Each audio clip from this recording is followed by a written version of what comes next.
numbers, I think they are in a much weaker position. So there are many opportunities for progressive, democratic, popular forces, left forces to take the offensive in particular areas as part of coalitions and so on. The actions that I just called to mind, the government has brought executive power to bear on the independence of two constitutionally empowered institutions, the Election Commission and the Supreme Court. In the assessment of some critical lawyers, the Supreme Court, there's an attempt to turn it into an executive court. The finance commissions have also been ignored, and their recommendations have been defied by the union government. In all fairness, I must point out that this process has taken place not just during this government, but during the earlier Congress-led governments. The Congress party is complicit in weakening the foundations of what federalism, what measure of federalism has been provided in the Indian Constitution. We have to be absolutely clear about that. But this authoritarian attacks represent a new game. The Modi government has targeted, I don't want to go into the details, assaults on targeted freedom of expression, media freedom, media independence, and other fundamental rights. And it has brought in draconian laws to incarcerate journalists, students, human rights defenders, civil society activists, and troublesome critics of the government, and incarcerate them or put them behind bars for prolonged periods without bail or trial. And everybody knows that India has sunk to a very low rank among, in the index compiled by Reporters Without Borders, the World Press Freedom Index. There are various other attacks, illegal surveillance against a large number of journalists, politicians, civil society activists, and others. And also, the government has made a concerted effort to police and censor the internet, social media, streamlining platforms such as Netflix, and it's really on that path. It's getting worse. It has amended the citizenship law to make Muslims, as distinct from non-Muslims from Bangladesh, Afghanistan, and Pakistan, ineligible for citizenship. I don't have to go into the details. It's deployed brutal force to suppress democratic protests, notably demonstrations in December 2019 against the changes in the citizenship law that discriminate against Muslims, and then in 2020 and 21, those who demanded the repeal of the 3 anti-farmer laws. It has systematically, and this is where we come to the subject, misused agencies of the state for responsible for countering crime, corruption, income tax violations, and money laundering in order to go after and arrest political opponents, including ministers, chief ministers, and legislators. And the use of governors, I think one of the worst examples, or two of the worst examples are the governors of Tamil Nadu and Kerala, who function openly as agents, crude agents of the ruling party. So it's no wonder that in opposition-ruled states, every attempt is made to squeeze their finances, put pressure on their finances, particularly governments that have intervened in a big way, left party governments or left-led governments that, or non-Congress, non-BJP governments like the DMK that have invested heavily in the social sector. Kerala is the most important example, model for this, and its finances, its stressed finances are partly the result. I read about this in various papers. It's heavy investment in the social sector, which is not taken into account. There are many issues that have been brought to our notice, brought to the fore in scholarly papers, articles in the press by various people, including R. Ramakumar of the Tata Institute of Social Sciences. Newspapers have written about how cess and surcharge collected by the union government is now estimated to be around 23% of its gross tax receipts for 2024-25, and this does not form part of the divisible pool, not shared with the states, and the and on every front, the opposition ruled states are being pressured. The most recent budget provided a shameful example of discrimination against states that need a better share of taxes collected. So there are various demands made here, ways forward that have been, reforms suggested that the states generate around 40% of the revenue and bear around 60% of expenditure. And the Finance Commission and its recommendations are meant to rectify this imbalance. The contrary has happened, and so the suggestions include the suggestion that the divisible pool can be enlarged by including some portion of cess and surcharge in it, because the states get nothing out of it. Weightage for efficiency, criteria and horizontal devolution should be increased, and then create a more formal arrangement for the participation of the states in the constitution and working of the finance commissions. These are some of the reforms. I don't want to go further into the details, but I just want to make the point that the attack on federalism and the attack on the revenues, the finances of states that do not belong to the ruling coalition, do not obey the dictates of this authoritarian government and leader, I think this is very much part of a wider assault by on democracy and people's rights. Thank you. Ram, it's only 5:47 now, so you're very much on time. Let me just try to provide, because as Sashi said, Thomas Isaac doesn't really need an introduction, but since I've been asked to provide something by way of an introduction, I shall do so. And I would also like to, I plan to give myself a maximum of 10 minutes, and the rest after that, the floor is Isaac's. I'll also put this in some historical perspective within the limited time that I have. Thomas Isaac is a man of many parts. He's widely known. We have traveled together both as economists and as fellow activists of the People's Science Movement. He's been a key figure in the Kerala Shastra Sahitya Parishad from early days.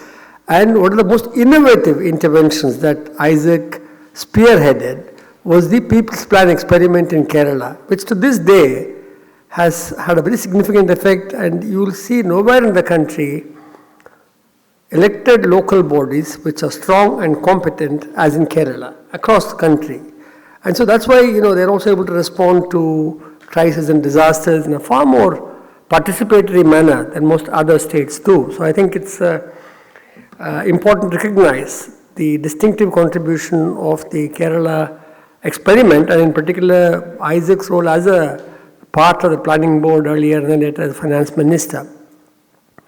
I had the privilege of being associated with the planning board when Isaac was first time there with Professor Gulati, and subsequently as well. We've also been together on literacy campaigns and other mass movements across the country. Isaac is a product of, formally his PhD is from JNU, but his guide was someone that we both have great regard for. Professor Krishnaji is no more, but he did some very important work right from his doctoral days. So obviously we don't have time to go into all the things that Isaac has done, and is almost always doing something that, he's been very prolific in writing, both in English and in Malayalam, by the way, and lots of books have come out. Some of them have been translated into other languages. Bharathidasan has translated some of Isaac's work into Tamil, And Isaac's journey ahead, I'm sure, will be as fruitful and as inspiring as has been his journey so far. So I'm delighted that Isaac is here with us, and look forward to you all benefiting from his extraordinarily rich experience on the ground, as well as theoretical knowledge of the whole issue of center-state relations. Now, Isaac will be talking mostly about the present, but I think it's important to recognize that, and N.Ram pointed that out in saying that the previous regimes have also been quite unfair when it comes to center-state relations and have tended to centralize matters a great deal. The constitution itself is quasi-federal. It gives a lot more powers to the union than it does to the states, as a matter of fact. But one thing we forget, and this is particularly striking when you look at the current dispensation, our states are fairly big entities for the most part. Tamil Nadu has a population of around 8 crores. It's small, the size of Germany or France or Britain. We have an elected legislature here, not appointed by Delhi, elected by the people of the state. And that elected government has practically no right to tax. Pretty atrocious. This is unheard of anywhere else in the world.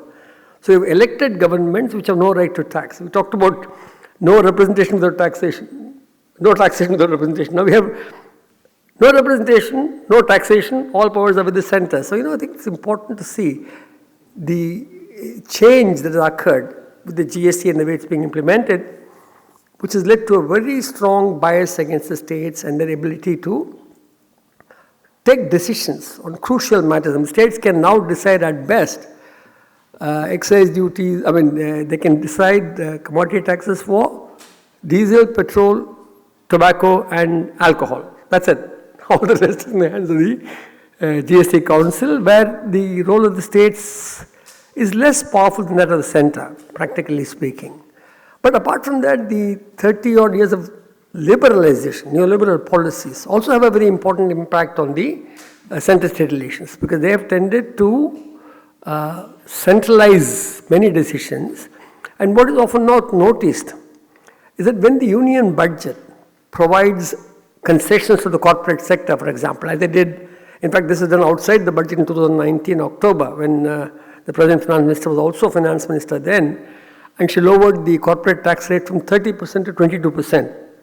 And by her own admission, this would entail a loss of 1.45 lakh crores annually, bulk of which would, of course, be borne by the states, because, it's not like the center gets to keep all of that. This is part of the divisible pool.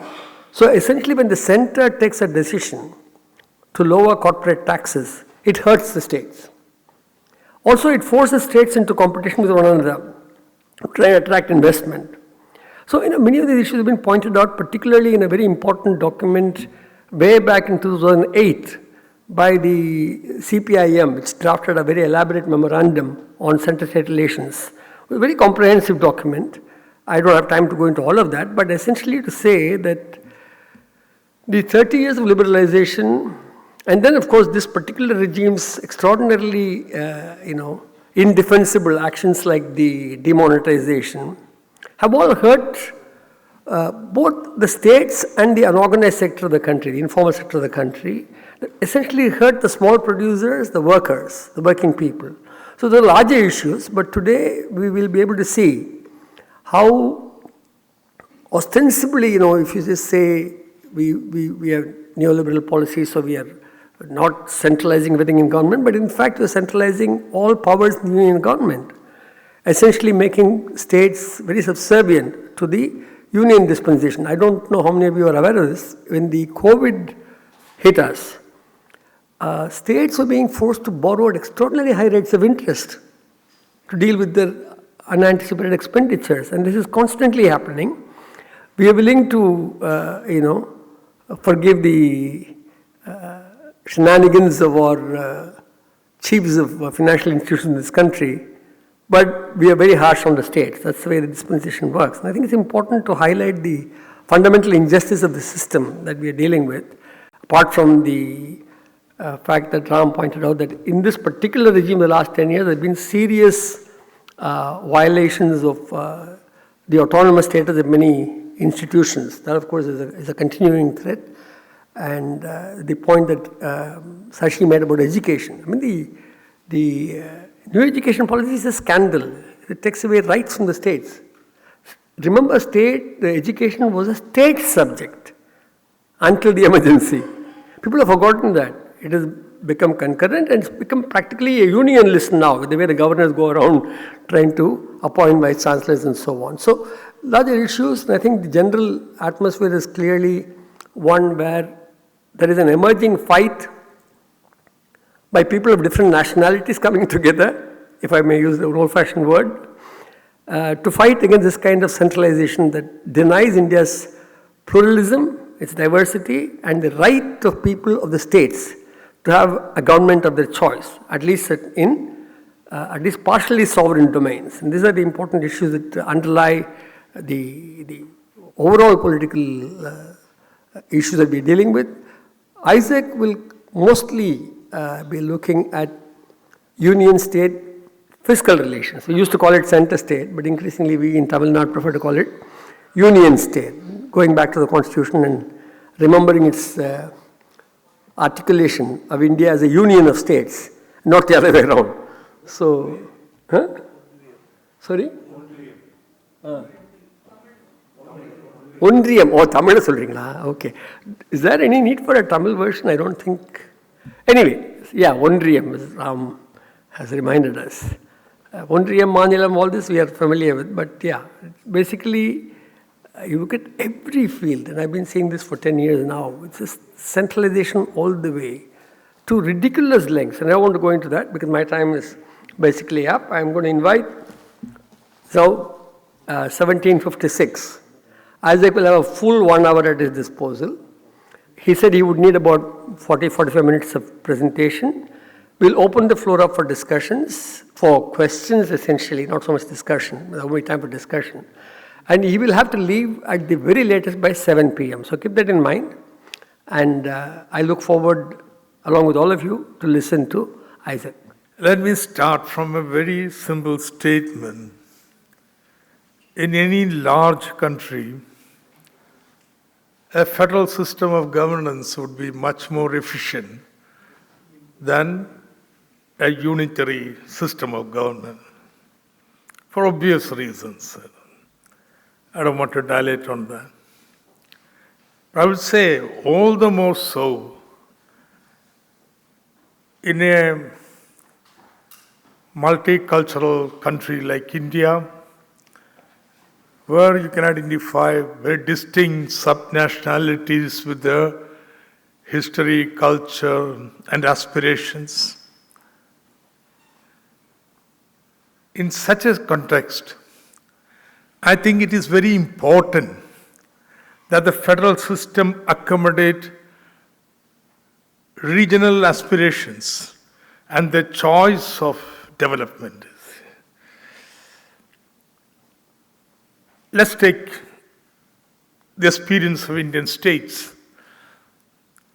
Already Ram has referred to Kerala.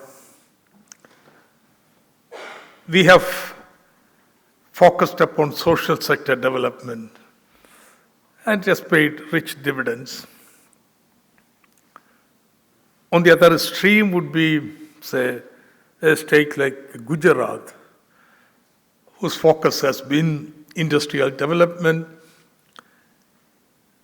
with the expectation that growth will trickle down. In between, you have Tamil Nadu, where you started with industrialization, then there is very serious state intervention to redistribute, to public provision of welfare and social services, so that improvement in standard of living do take place. Then you have a whole host of the Maru states who does not belong to any of this. Now, I'm not going to make a judgment which is better. My only point is that that's something that has to be politically decided choice made by the people in the region. And Our federal system must accommodate these aspirations. Give space for set of fiscal autonomy to choose the paradigm of development. Now, the simple point I want to make is the present federal system doesn't. I will come back to this point towards the end of my lecture. Now everybody accepts that India is a quasi-federation. The legislative, administrative, and financial powers are concentrated at the center. Now, this is very true for financial relations. You will find the power for financial mobilization is concentrated in the center, while functional responsibilities are in the domain of the states. This basic asymmetry, states which account for about 60% of the development expenditure, they control only about 40% of the revenues. This basic asymmetry therefore demands a devolution of funds from center to states. The Constitution understood this, Constitution makers. Therefore, you have the institution of Finance Commission appointed every 5 years, which determines, one, what percentage of central taxes, excise duty, then direct taxes, what percentage of that should be devolved to states, or the divisible pool, a term which is frequently used. Two, the Finance Commission also determines the norms by which this divisible pool is to be distributed between the states. Now, every Finance Commission, now 15 Finance Commissions have already submitted the reports, and 16th one has just been appointed. Every Finance Commission rouses a lot of heated debate and so on. Despite these differences, there is a general agreement that this is norm-based statutory devolution and cannot be easily changed by the center. Okay. Therefore, there is some acceptable way of devolving funds. If you take just revenue expenditure, revenue receipts, devolution by Finance Commission would come to something like 70% of the total devolution.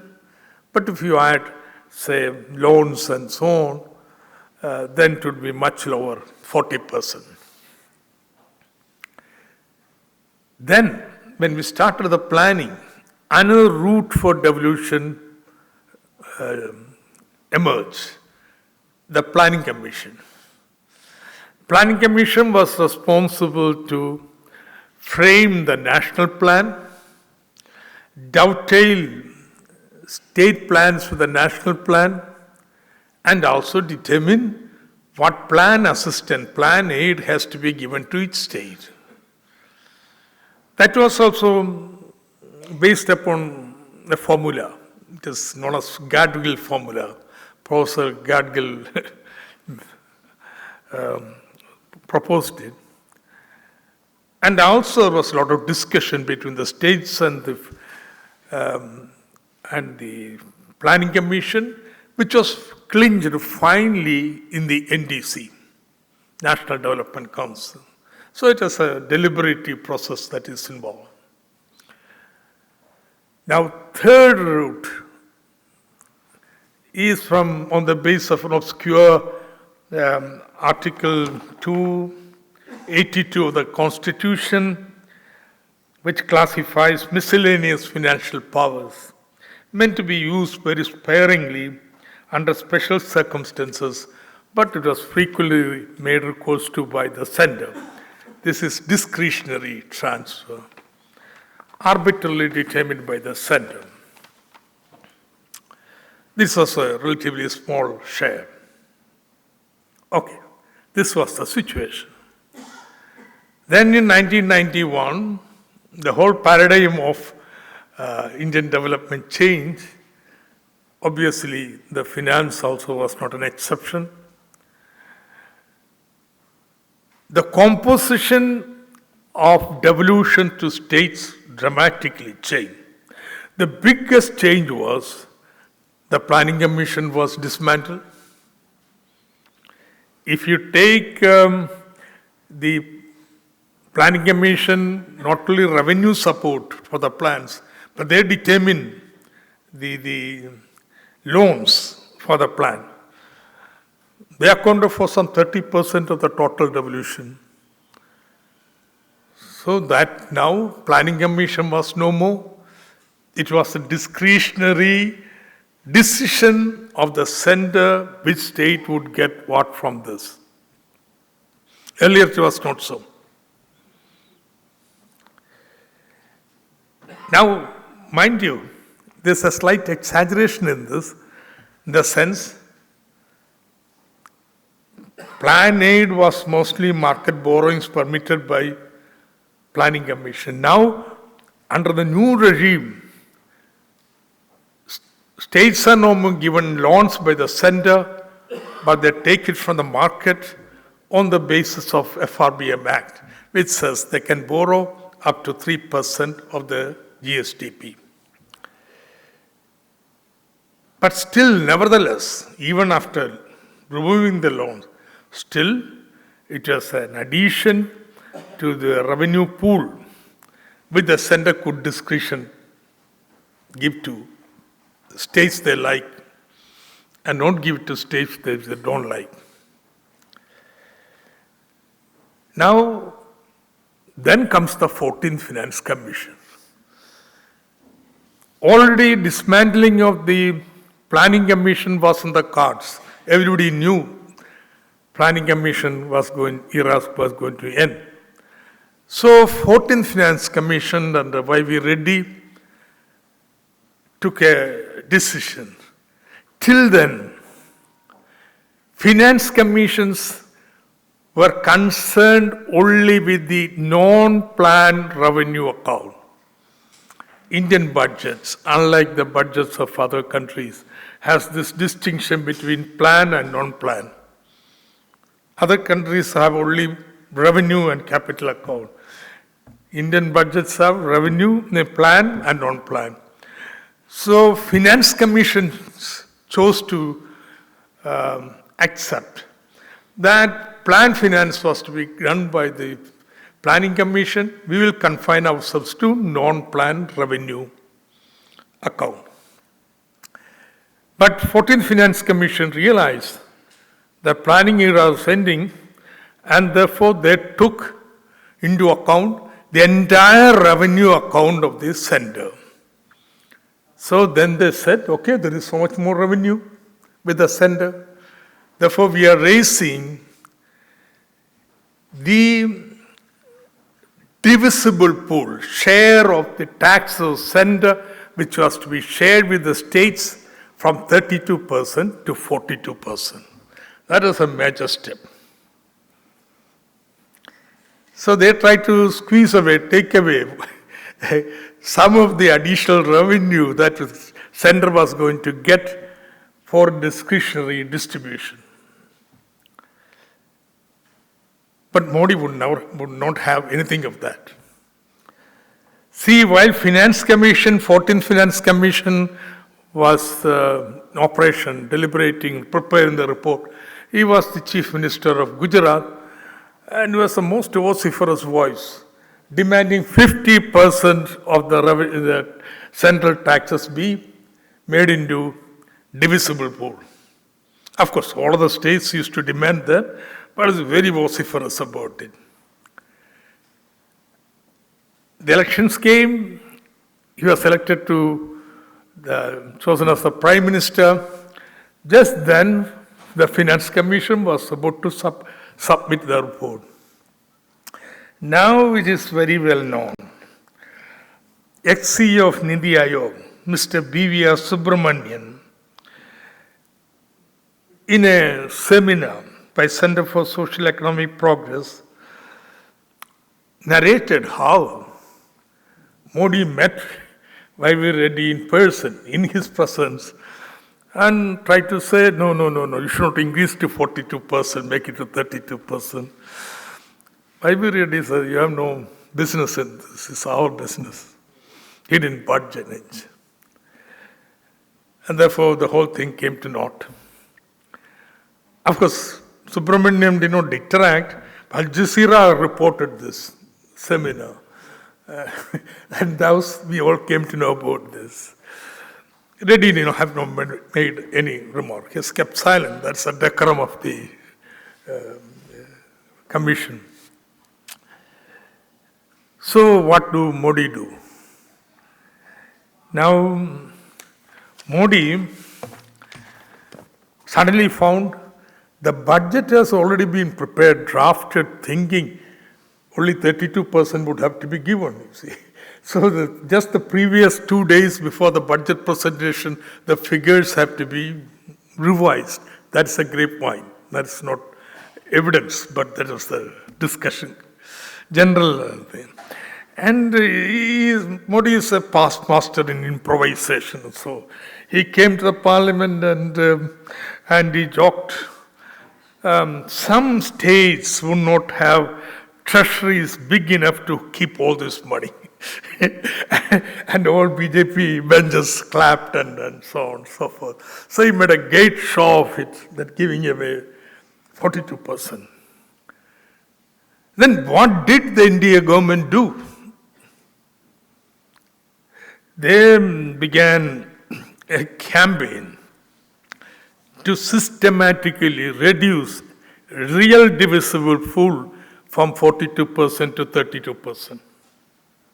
How did they do it? Two methods.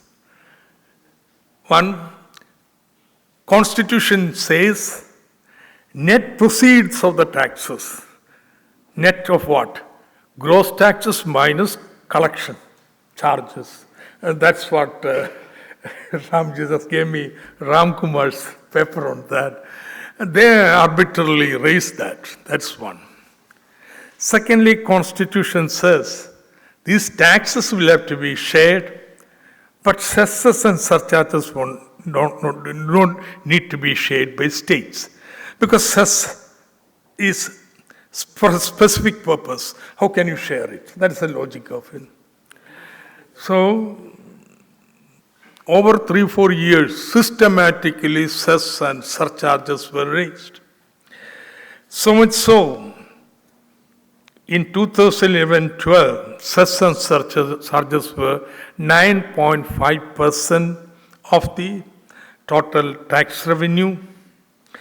By 2021, it reached 20.2%. And now in 23-24 budget, it is 14.4%, but still much higher.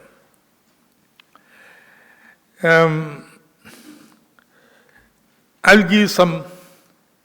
Now, many people say this is because of the GST compensations, which is very substantial. No, this figure is netted from the GST compensation. So, excluding GST compensation, this is what has happened. I'll just give 3 illustrative examples how it was done. In 2017-18 budget, the income tax rate of slab up to rupees 5 was reduced from 10% to 5%. Then to compensate for that, a surcharge on taxes on incomes above 50 lakh was imposed. Now instead of surcharge, it was a slab rate change. States would have got 42%. So a concession was given at the expense of the state. Then you impose a surcharge to compensate for that, which doesn't have to be shared with the state. Next year, 2018-19, the duty on petroleum, excise duty, was reduced by 9 rupees 9. So you will think central government is losing the revenue. But then, by an equal amount, road cess was raised. So you give a concession at the expense of the state. Once again, you raise the cess. 2021-22, there was a lot of protest against price rise and so on, so some duty has to be reduced. Then what did you do? You reduced again 9 rupees from the cess, but did not touch the cess. So if you add all this together, the loss of states between 2015-16 and 2018-19 due to the shrinking of the divisible pool was a shocking 5.26 lakh crore rupees. Not one or two. Huge. And if we calculate real devolution, then it would be 32%. So Modi achieved what he had set out to do. But he didn't stop there. He did something that was never done in the history of Finance Commission. 15th Finance Commission was appointed. One of the terms of reference was that to review the substantial enhancement of tax devolution made by 14th Finance Commission. That's never done. Specifically, to ask to revise, look into it. And everybody thought that something was going to happen. Luckily for the states, COVID intervened. COVID with the shrinkage of the national income and so on was the least appropriate moment to look at reducing the expenditure or reducing the revenues of the states. And therefore, they just kept it to 42%, reduced it 1% because Jammu and Kashmir became a union territory by then. Otherwise, they left it undisturbed. So, now,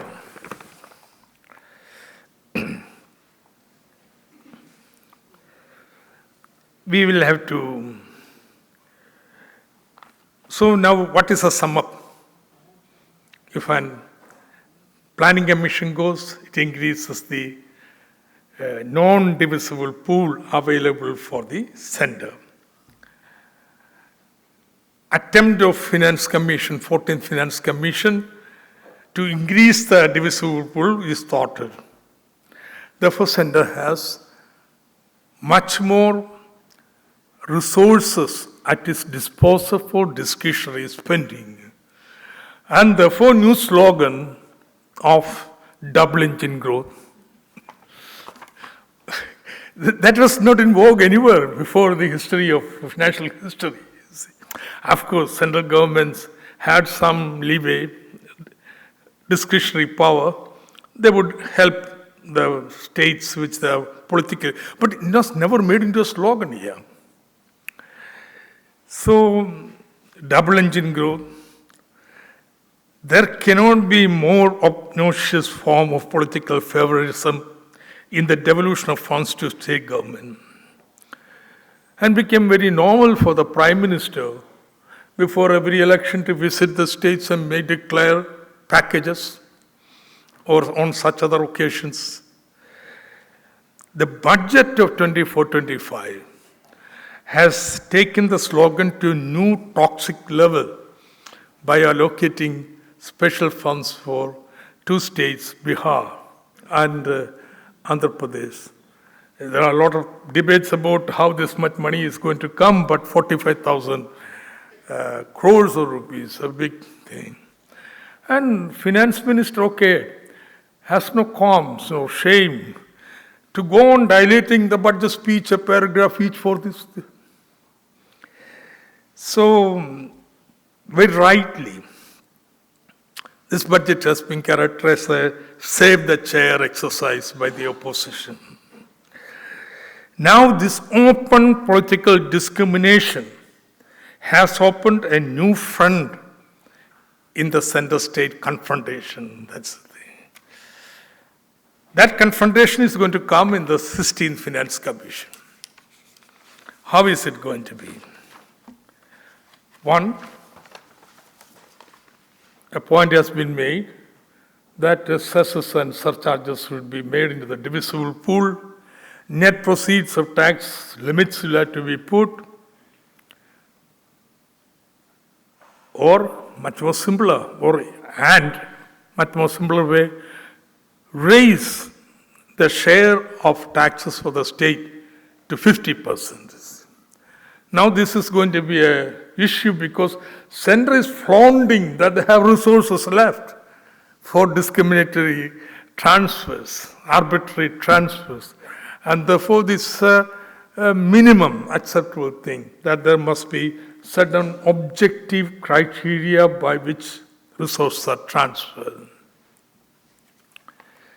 Secondly, there is going to be a big debate regarding interstate distribution between the states.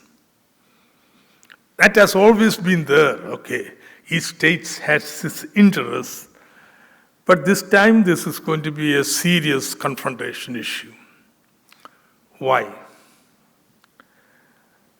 For two reasons. See, any system of devolution will have to have a principle of equity. We are all one nation. Therefore, every citizen in the country has an inherent right to enjoy a basic minimum standard, basic facilities. And the Finance Commission is an instrument to ensure that. I will not debate that, never. But can you raise this redistribution to an unsustainable level? Unsustainable, I would say, a level which will affect the growth of the advanced economy from which redistribution is taking place. If you want the numbers, it would be something like this. For the money, resources collected by center through tax from the states, what percentage comes back to the state? Maharashtra, it is only 10%, Karnataka 15%, Haryana 18%, Gujarat 28%, Tamil Nadu 29%, Telangana 43%, Andhra 49%, Kerala 57%. At the other end, you have states which receive the double the amount of resources that is taken from those states. I will start with Chhattisgarh, Jharkhand, Madhya Pradesh, Assam, UP, Bihar. Bihar gets 7 times the resources that is collected from Bihar. This inequality has been widening, and former Finance Minister of Tamil Nadu has the one who first opened this issue up. And the GST Council was his refrain. Now, if you have been transferring resources, but criticism of this transfer would be, it has not helped the states. Say, you take, now I hope you follow this argument, average per capita income of India, national average per capita income. This, say, weighted redistribution in favor of backward states is to enable them to catch up with the national average. But after 1991, what has happened? It's astounding. The development experience in India, I'll just give the numbers. Bihar, in 1991, per capita income was 56% of national average. Now, in 2021, is 29%. UP, it was 78%. Good. UP was catching up. And now it is 42%. MP, Madhya Pradesh, slips from 83 to 71, Odisha to 81 to 71. Rajasthan is the only Bimaru state where marginally improves from 75 to 79. Otherwise, all the backward states slips down in per capita income from the national average. What is happening in the advanced states? Haryana rises from 145% in 1991. Now it's 157% from the national average. Karnataka from 93% to 151%. Tamil Nadu from 92%, below the national average in 1991 to 143%. Gujarat 119 to 142. Kerala 93 to 133. See. The regional inequality never in the post-independence period has been widening in this way. It's like a funnel here, widening away. Which shows that redistribution alone is not going to bring about bring down regional inequality. It may harm the growth in the advanced states. It has to have some policies. But you must understand what's happening after 1991.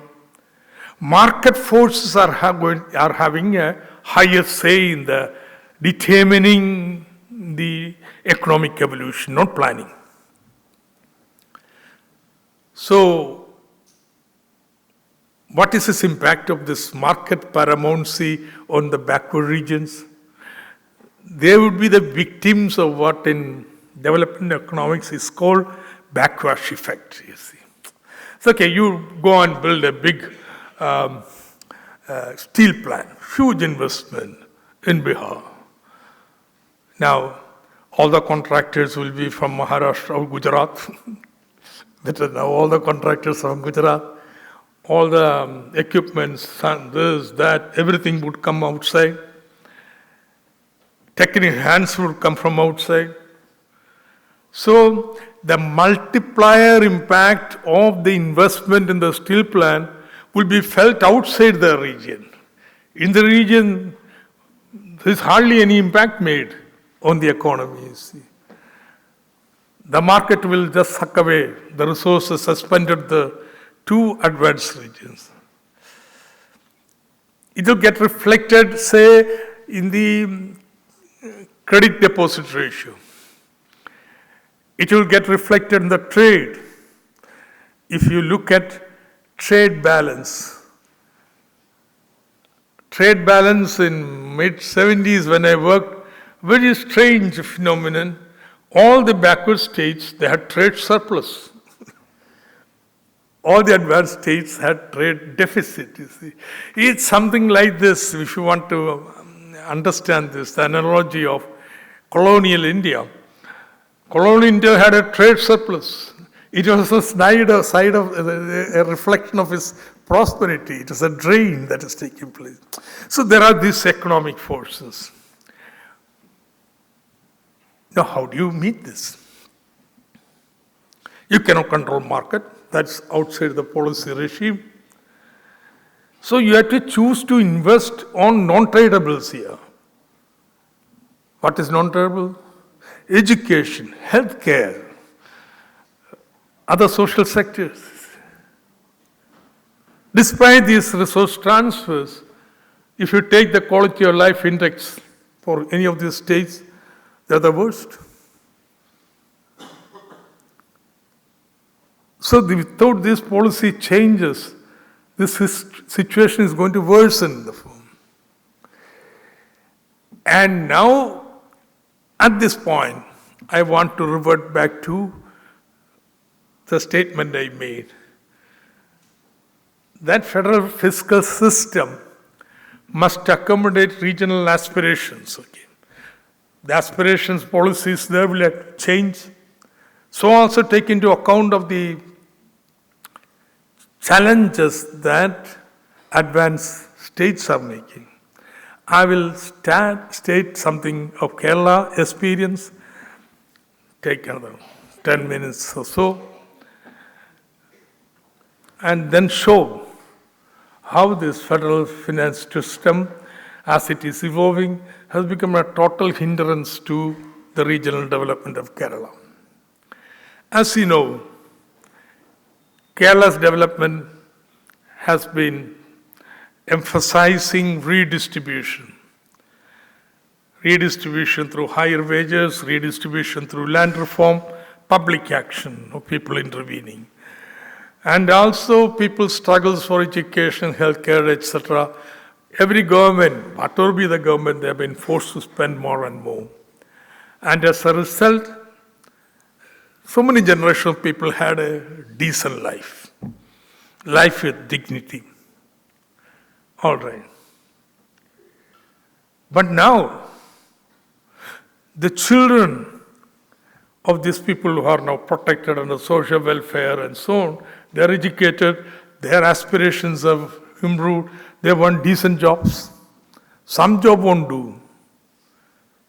Kerala has the highest unemployment, but we have 3 million people from outside working in Kerala, migrant workers. But the educated, unemployed, the existing jobs don't meet their aspiration level. So you have to create new quality jobs. And for that, you need to have certain core sectors where Kerala can be competitive, focus on them. Knowledge industries, skill-based industries, and so on, and high value-added resource industries. For the investment to be attracted to Kerala, there are many barriers. One key barrier is Kerala's infrastructure deficit. Because of your focus on education, healthcare, and so on,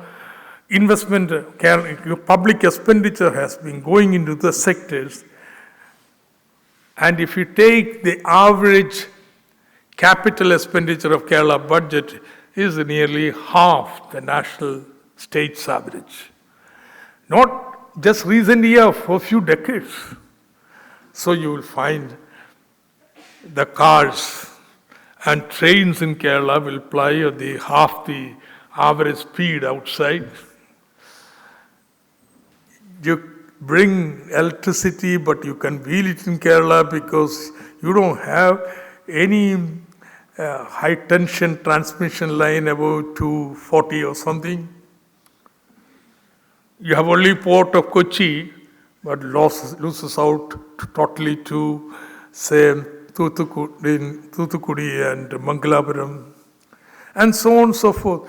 Your all industrial parks are of industrial estate vintage of the 70s. Now this has to be overcome now, not sometime. Sometime in the future.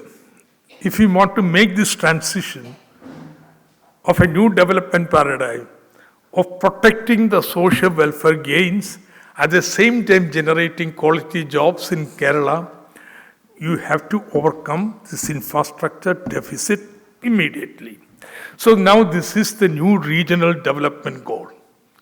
Just like our regional development goal, which we chose very differently from rest of India to focus on social sectors. Now this is the objective. But it requires money, financial resources. So what do state governments in India do? How much state government can borrow is limited by FRBM, 3% of your GSDP. Okay, that's limited. And Kerala borrows, and Kerala is a huge revenue deficit because unlike other states, all the teachers in Kerala is paid by the state government, whether in the private sector or not, in colleges and schools. And you have big network of hospitals which have to be. In fact, the number of teachers alone paid by the central state government is larger than the total employees in the state government. And that's the kind of scale of this. And therefore, there won't be money there. So how do state address this situation? The simple way states address the situation of having the money and reaching the limit of borrowing is to have what is called annuity schemes. Okay, you want to build a big bridge, then you tell the contractor, we won't pay you immediately, you have to borrow and construct it. We will give you in annual installments spread over the next 20 years. So while contracting, you take into account the interest on the money you borrow and you participate in the tender. This is called annuity schemes. These are used by all states, even central government. Now, we examine this data when I became the minister, stunning. The implicit interest rate was between 12% and 20%. Because there are only few contractors who can borrow hundreds of crores and compete. Therefore, there is no competition. Only one contractor comes or two contractors. They have an adjustment and they jack up the contract price. So we thought, okay, instead of going to individual contractors, why not set up an institution or one company? Kerala Infrastructure Fund Board,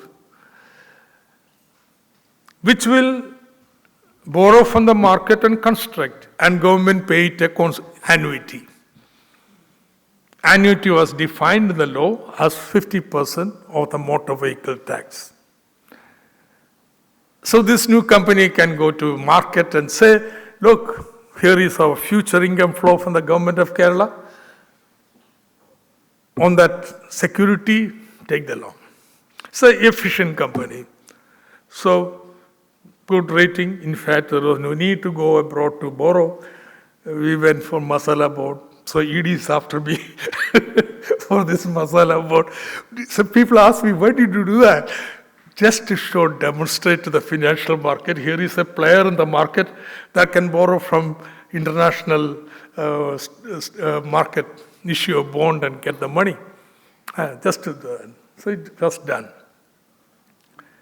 Okay, about 80,000 crores of infrastructure is being built. Only infrastructure, not a pie of this money can be used for revenue. It doesn't enter the government accounts at all. Then central government comes up. No. This is indirect borrowing by the state government. Therefore, it is borrowing by the state government. Therefore, we are going to trespass the FRBM Act. Therefore, this borrowing by KIFBI will be reduced from your normal borrowing. So instead of 3%, we will be allowed to borrow 2% only for, coming, how many years, I don't know. So that's become a big financial crisis. A sudden drop of 1% of borrowing makes a big problem in the state. While the central government off-budget borrowing is something like 5 lakh crores, it is not counted as part of public debt of the center. It does not enter into fiscal deficit. Take the high. It borrows. It's a hybrid thing. Annuity is something hybrid. But there are institutions like that. We can do, you can't do. FRBM Act, it has been passed. Central government never adhered to it, not once, one single year. Even the current year, it is, they are saying 4.9. They are supposed to borrow only 3% here. But they are coming with hanger on tongs against the state government. You are trustworthy. Which state government?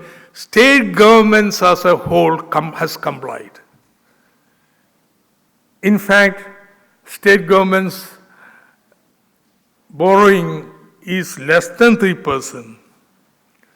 Many state governments have internalized this FRBM Act so much that even the COVID time, money borrowed, India government allowed to borrow you higher amount, 5%. So many borrowed. But then the principle of FRBM Act is you cannot spend borrowed money on revenue expenditure. Therefore, do you know what was done? They didn't spend. At the height of COVID, 3 lakh crores of rupees were lying in the treasuries of state government, and central government immediately takes them and puts them in, not central government, RBI takes them and puts into central government securities. People are happy, you get at least 3%. Lying in the treasury, you don't get anything. It is not that states are all borrowing left and right, and therefore it's the state, central government which is breaking the law.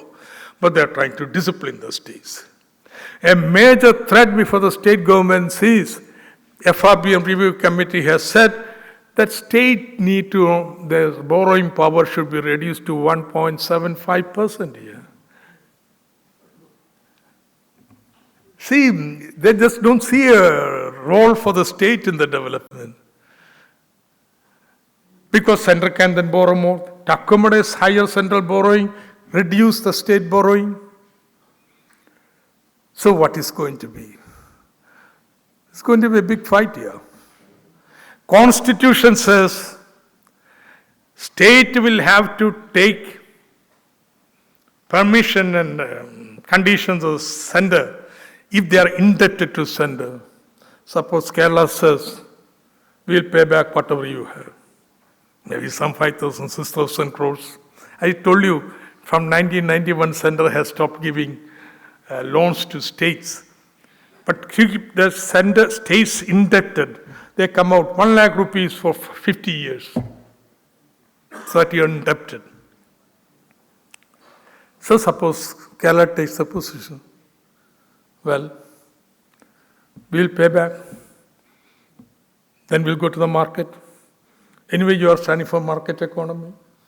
We'll accept the market discipline. No to your arbitrary decisions here. A fight is going on in the Supreme Court, you see. So, this war is the high is hybrid. We will make our institution hybrid. Okay, we will see that toll is collected. Now, are you going to discriminate against us? So this is the fight that is going on. That's why I said, it's not the center-state difference, it's a confrontation is on the card. States like Tamil Nadu, Kerala, I don't know who else, a lot of them think similar. There will have to be a federal front to protect the rights of the state. Thank you very much.